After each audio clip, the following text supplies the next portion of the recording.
जैसे आपने बताया कि 20 लाख का ट्रक है, आपको 5 लाख में मिल रहा है। सर ऐसा नहीं होता।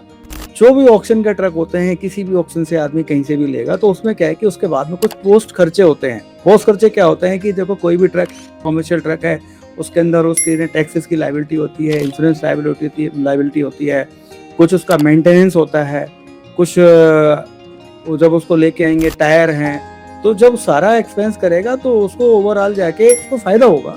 बट है कि ये कहें कि 20 लाख की चीज 5 लाख मिल जाएगी, वो नहीं होता।